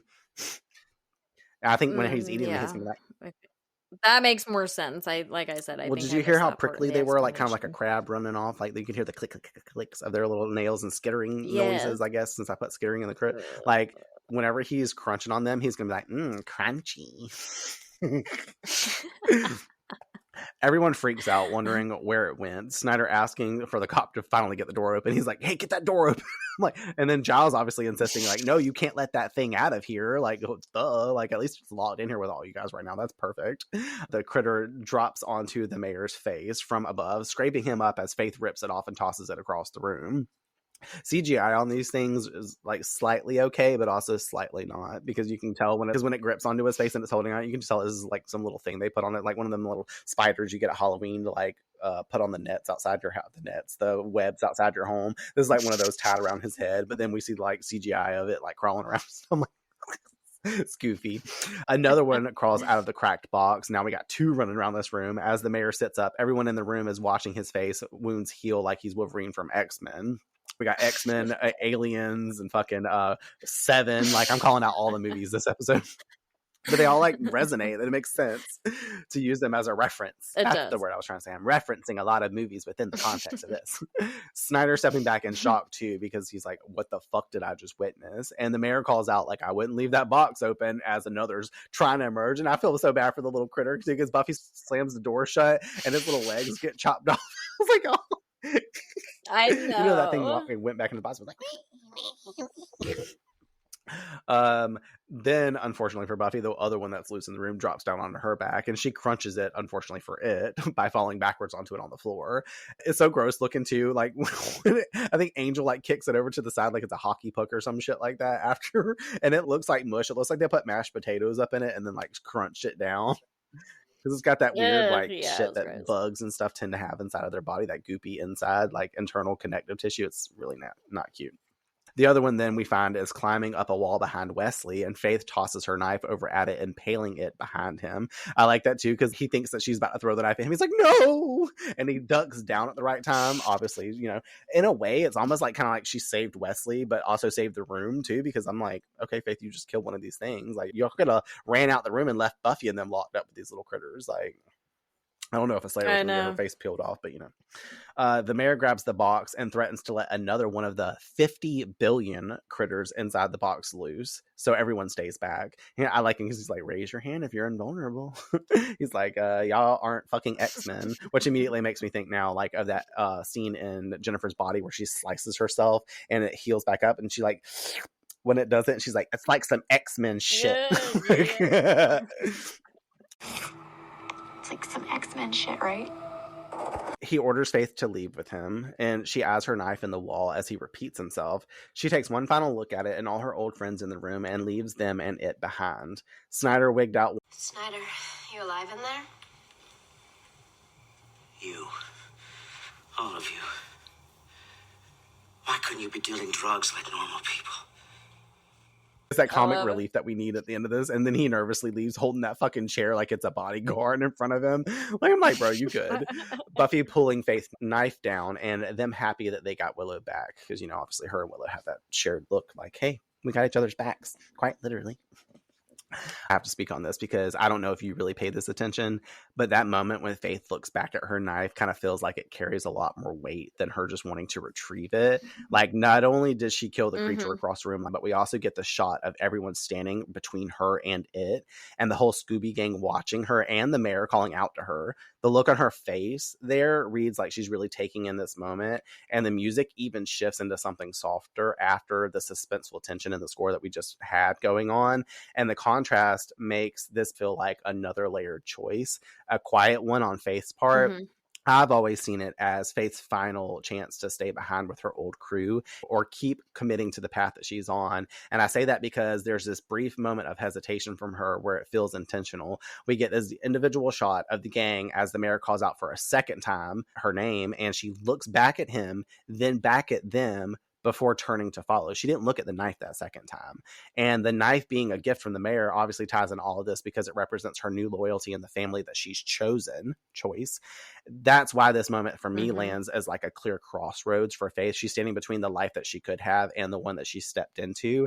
And it kind of hits even harder coming right after the way that she reacts to Willow. The whole comment like, Faith, you made your choice. You had friends like Buffy. That line since earlier in the night has clearly stuck with Faith because of how offended she got. And obviously she's going to repress that and like hold it in versus like healthfully talk about it or like deal with it, whatever, like everything else. It's almost like that confrontation is still echoing in her head from elsewhere. Once again, we're seeing the dual sides though of Faith's morality and that constant tug between the two paths that she's caught between ever since she started going down this darker road. Like, I love that scene because the saddened look she gets is very reminiscent of that saddened look that she has kind of on her face in a pained way when the mayor's like, so you lost some friends, but you always have me, Faith. Like, all that stuff rings really true in this whole scene. And I love that they did that because it's also like, because we don't see, I'm going to spoil it now because you've already seen it technically, but like we don't see Faith at all the next episode.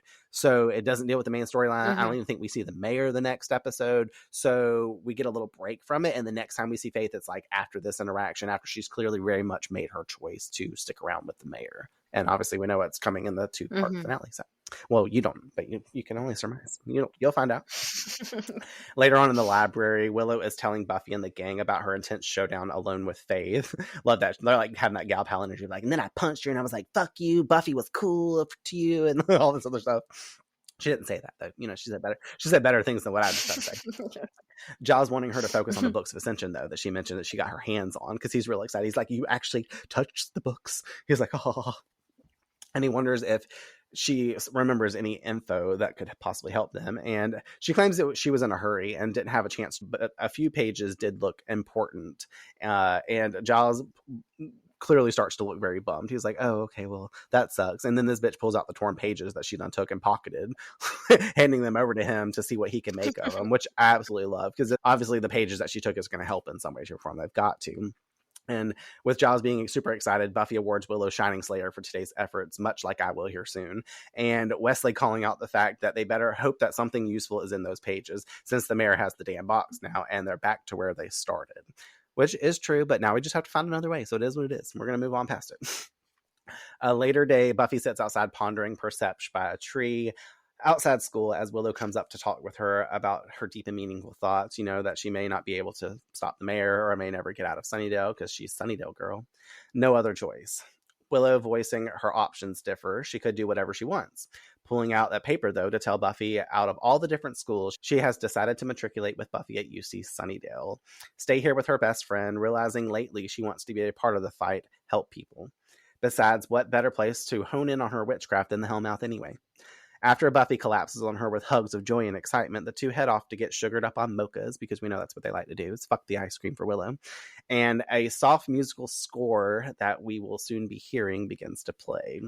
And I'm high-key tearing up writing this, is what I wrote in my notes, because I literally started tearing up at the sound of this score, because it's very important for next episode. I'm so happy with this scene every time also that I watch it, because Willow is a gem, and I love seeing the display between these two, especially when we had the rocky start of them at the beginning of the season, and now they've fully connected back as best friends. They've got each other's back hardcore, and like we know that we're nearing the end of their senior year, so you just feel like their lives are continuing on, and now they're like making this decision to stay in the fight with Buffy like her friends are. We know Xander's always going to be a part of it. We know Giles is in some way, but Willow had the opportunity to kind of get out of this if she didn't want to do it, And for her to stand with Buffy, it shows that once again that she doesn't have to stand alone in this battle, as the tagline about being the Slayer basically forebodes. Like, she alone will stand against the vampires and demons. Like, that's not Buffy's story, and that's what makes her so useful as a Slayer in this time frame, and why she's lasted quite as long even after death, because she has friends. If she wasn't friends with Xander wouldn't have brought her back at the end of season 1. You know what I mean? She would have been dead in that puddle for forever. So there is that. And also we see how it was with her. She didn't have her friends to back her up in the Wish universe as well. So it's also kind of trickling back to that energy. Like, I love this so much. We do move back over to the dress shop, where we find Cordelia again in the back room looking at herself in a mirror with a gorgeous gown pressed up against her as she envisions herself in it. A lady comes up, we find is her boss, scolding her that her break's been over and she needs to get back to work. Cordy appears upset, turning once more to look at herself in the mirror before putting the dress away and getting back to work. And just in case you didn't realize, Cordelia has a job. This is where I forgot it was in this episode at the very end. I knew that we had the confrontation with Xander earlier, but they actually did put it in our faces like a little breadcrumb. They didn't tell us exactly what's going on, but we know Cordelia would not be caught dead having a job. She seems to be working here to buy this dress also. So the question is, why aren't you rich? You know what I mean? Like, what happened? Mhm. Like, why what's led you Mhm. here? So, but Mhm. obviously we'll talk about that next episode. And then I felt so bad for her in this Me too, little especially scene, like when you too. really know. Like, think about it So again sad. whenever. I mean, we'll kind of get the whole scene again essentially in the next episode, but Yeah, of course, it's starting to make sense. I think that it added insult to injury when you know, I am assuming that was her manager, that lady, and she just was kind of like profoundly rude and dismissive of the fact that Cordelia is a human being. So I think that just added to the scene already being kind of like, oh, you know, like you Most feel definitely. bad for her. Well, we're gonna find out soon. We'll be able to talk about it, and you're gonna be like, "Oh yeah, I remember." That night, our final scene ends with Buffy and Angel sitting in the cemetery, holding one another as she's discussing her and Willow's future college adventure and the tour that they're going on soon, and how it's not far from Angel's place. Buffy reflecting on the harsh words that the mayor was saying about the two, thinking he doesn't know what he was talking about. All he knows is evil. Her assuring that they will be okay, and Angel agrees as she nestles into his chest. We fade to black, and here endeth the episode. Such a cute little ending. Yeah, but also not when you know what's But also not. I mean, it's probably like the last little shred of peace they yep, have. you're not wrong. Enjoy this night, guys. Themes and metaphor for this episode. Obviously, Choices really captures that moment where growing up stops being theoretical and starts feeling real. Graduation's right around the corner. The mayor's plan is unfolding, and Buffy's caught between the life that she wants and the one that she's bound to. Stealing the box of Gavrok is supposed to be control, their way of saying we're not waiting for this world to end, we're taking charge. But everything about this episode reminds us that control is kind of an illusion. When Willow gets captured, the whole theme lands. Her choice to stay and fight even after she could have escaped says everything about who she's become. Where Buffy's destiny limits her freedom, Willow's power gives her more of it, and the contrast makes their friendship even richer. The mayor's speech to Buffy about the future and Angel hits hard too. He's the voice of inevitability, that reminder that some outcomes can't be changed no matter how much you want them to. It's cruel, but it's also true. Growing up means learning where your power ends and where acceptance begins. Even the box of Gavrok itself is a metaphor, a container of consequence. The mayor opens it without flinching because corruption doesn't scare him. The Scoobies recoil because conscience still does. That's what separates them from the evil they fight: hesitation, empathy, humanity. And underneath it all, there's this bittersweet undercurrent of transition. Everyone's planning their futures, knowing deep down that they won't all walk away the same that they have been. Choices is about the turning point, the moment you realize your future isn't waiting, it's already happening. To set this up for next episode, I'll leave us with a comment from Mark Field's book, Myth, Metaphor, and Morality. It's clear that Buffy and Angel have reached the point where they need to make a choice. The mayor may be evil, but if you're like me, you were nodding along while he was talking in the cafeteria, and that scene at the end demonstrates that they knew it too. Buffy's not saying what she's supposed to. And then I wrote a special message because this got me thinking about choices and just like reflecting on life and where I'm at and stuff like that, and how this often ripples out. Like, if anything, this episode resonated with me in a different way. If there's anything to take from this episode into real life, it's that choices don't have to be dramatic or world ending to matter. Most of the time, the important ones are small, they're quiet, and they don't announce themselves as life changing when they're happening. But they steer us, they show us what we value, what we are in the moment, and who we're trying to become.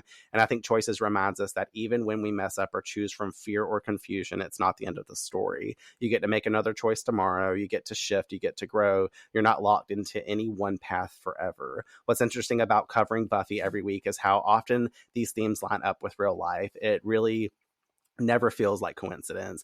It's like these episodes hit right when they're meant to, echoing whatever transformations or questions people might be sitting with off screen. Buffy, Willow, and Faith, they all choose based on where they are emotionally, not where they should be. And honestly, that's real and human. The important part is noticing when something feels off or out of alignment and giving yourself permission to choose again. So as a message from me to everyone listening and you sitting here with me, let that sit with you and know wherever you are in your own story that you're not stuck, you're not behind, you're just in a moment, and there's always another one coming, waiting for whatever choice feels right for you and who you're becoming. I know, right? I was like sitting about a note because I mean I've had a lot of stuff going on for me lately, and like just like changes that I didn't think were going to be occurring and stuff, and like I have to talk to you like naturally the next time we hang out, just about like life's things and some themes like spiritually that's come up for me. It's just insane. And I'm noticing as we're going through this Buffy journey, sometimes as we go episode by episode, some of these themes are very much showing up in my life also. And I'm like, of course, at the right time, like we're doing this. And as I transition through these seasons of Buffy and go through all the thematics in this, I'm like, these are like kind of how me and you talk about we sync up in certain ways. Like this show is really syncing up for me as well, specifically. I'm like, there's a reason why I'm doing this at this time. So I'm like, here we are. Yeah.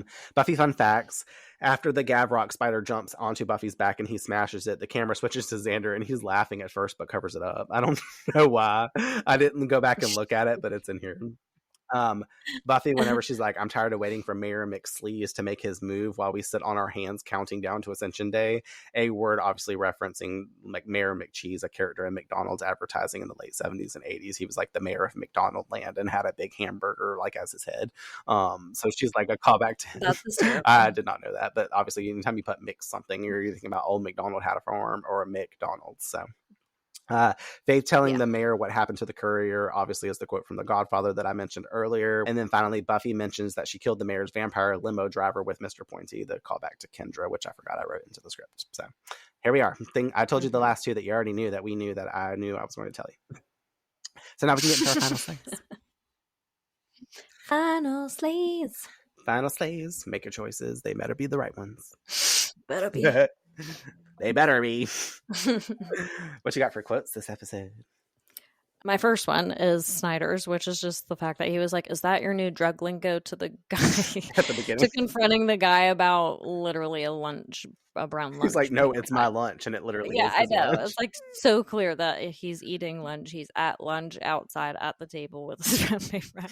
And anyway, it was also just a good moment to like highlight where Snyder's perspective is the entire episode, which is just like for some reason drug obsessed all of a sudden, which I still want to know like what caused this craze in his head. The next one that I have, I can't remember what exactly they were talking about, but Xander says, I can't help it. It's in my nature. And Willow responds and says, well, you need a new nature. I don't remember either. I can't remember what they were talking about. I know that I think it had something to do with him like being catty toward Courtney or something like that. And Willow was probably like, okay, enough is enough kind of thing. And he's like, I can't help it. It's in my nature. And she's like, you need a new one. Yeah. That one, I love when Faith gets upset with the mayor and he goes, oh, is it because I used the B word? And they're talking about Buffy. Yeah. Like, what is wrong with you? And then my last one is Angel when he was like, I can see all right. And they're in the dark. Clearly. What are yours? Snyder, whatever, he was like, why can't you all be dealing drugs like normal people? Like, I thought it was funny, just like, because the whole scene, like the way everything plugs out with the drugs, like we really do need to know why he was like a drug sniffer this episode. Like he needed some drugs, I guess, because Joyce has been out. So he was like, maybe if I can find some drugs in the school, I'll have my drugs. Like, if I accuse every student, I'll find some weed in someone's locker. Somewhere. Obviously, I have to point out Willow telling Faith her whole thing, you know, like you had a tough life, you had people like in a lot of bad breaks that like shit on you and all this other stuff. And I really like where she's like, boo-hoo, poor you, and then like goes on to talk about Buffy and like how she was a slayer and nothing, and then now she's just a selfish, worthless waste. Like those specific points along her conversation with her, I was just like, ooh, it's like dig after dig after dig. I was like, shit. And then at the end, Buffy telling Willow that she can't let her stay, and then Willow telling her this isn't about you, and then she's like, although I'm fond, don't get me wrong of you. I like that little comment. And then I also really like whenever Buffy is like, there are safer schools, and then she's like, there are safer prisons. Like, yeah, that's true. Shit. Those are the only ones I wrote down. That was a good one. I already kind of said it earlier if you remember, but who'd you choose for Shining Slayer this episode? Mine goes to Willow. Same. All the way. Yeah, for so many obvious reasons, but overall just because she was so badass this episode. Mm-hmm. Yeah, I was about to say, we got to be like Tabby. Whenever Tabby gave her flowers and enemies, we're like, we got to throw more bushels of them at her this time around. She gets all the bouquets because obviously she not only came in with the magics, but like the pages from the book. And I had in my notes that she stood up to Faith and delivered them harsh truths. Like, it was just moment after moment for her. So I was like, you did your damn thing, girl. I also wanted to touch base on the fact that not only was she like super savage and delivered everything properly and used her magic to get out of stuff, but also the way that she decided to toy with Giles over having those book pages and make it seem like they were like she didn't remember anything and that it was basically for nothing. She gotta That she fuck looked around, at and then yeah. she was like, "Here you go," and Giles was just like, "Ah." She needed the build up, the anticipation. It was just so funny that she even thought ahead enough to do that. She's like, "Oh, I'm about to fuck with him for about 2.5 minutes, and then I'll get these." Willow, she's crazy. She's got to let them know that she like is the one that like did this. She's like, I gotta set it up for me to be on the pedestal type thing, you know? Yeah, exactly. Yeah, so Willow's our Shining Slayer. I just was like looking down at my notes and I'm like, oh, my weekly Wiggins has nothing written there. So in the moment right now I had to choose, and I'm like, out of everything that I can pick out the episode, honestly, when the spider's legs get chopped off by Buffy in the box, I think I'm gonna call my weekly Wiggins because that was just gross. And then also like the mashed potato crumble pile of it, like that is mine. And then you really like brought that one home because that was already my weekly Wigs, was like her falling back on the spider and like smushing it by accident. But then when you like really elaborated on what it looked like once it like started getting smushed, it just like enhanced the weekly Wigs. So that's mine for sure. What did you choose for your that Slade moment? What Slade to the you? pencil trick was mine. Yeah. Totally. I totally wrote that down as well, but because of the fact that I had to have known that you were going to choose that anyways, I have to pick a secondary one. And even though she's evil right now, like going through her dark, well, I wouldn't say right now, just in general. I mean, right now in the future. Now that she's evil. Now that she's evil, thank you. I like when Faith throws her knife at the spider and pins it to the wall, just because it's from across the room. It just, once again, just like I always call out Buffy's like acts of being a Slayer and her like honing skills and all that. Like that's a small little like critter for her to like hit at the time it's going up. It's a cool Slayer moment. So I get that as a second up for Slade moment. But also that's what you should be using the knife for, not chopping off people's hands because it cut through bone. Yeah. All right, Slayer predictions.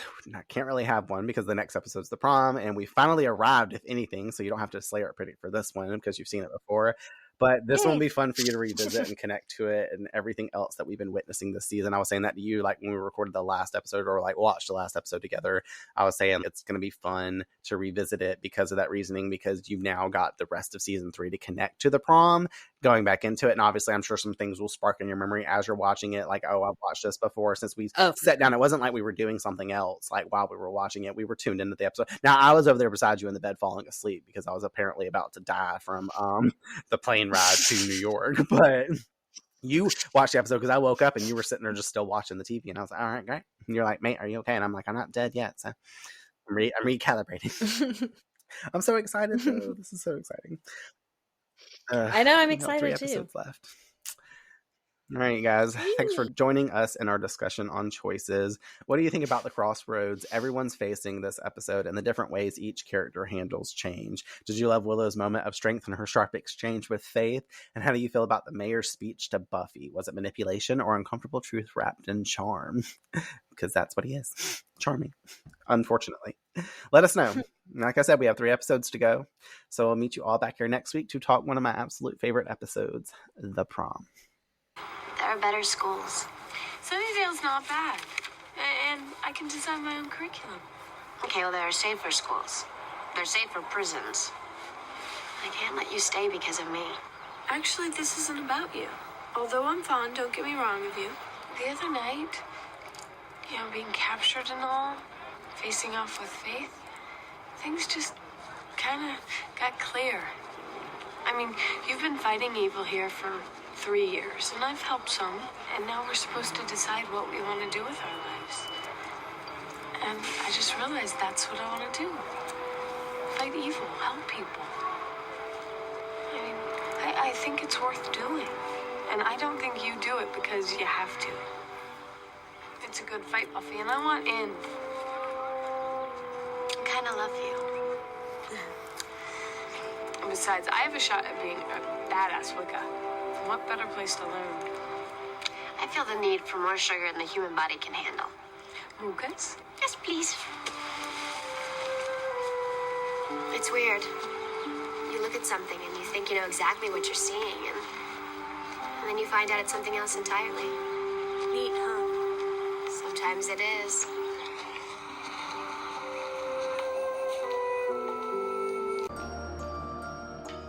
Thanks for tuning in to this episode of Buffy on Revamped. Remember to join us next week for a new episode release as we continue our journey through Sunnydale. We also would like to hear from you, so share your thoughts. Discuss with us your perspectives on this or previous week's episodes by following us on Instagram and sending us a DM at revamped_rewatchpodcast. Or by emailing us at revampedrewatchpod@gmail.com. Additionally, we will be choosing one of your messages to shout out in an upcoming episode release.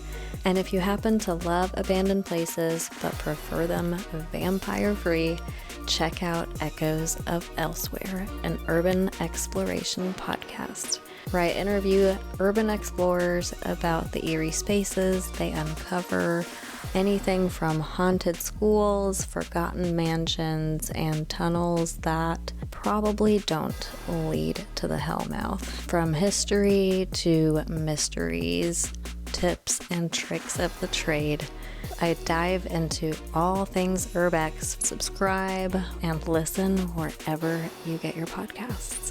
Until next time, the Earth is definitely doomed. This podcast is dedicated to the Buffyverse, to its fans, and my sister, Tiffany Dawn Pearson.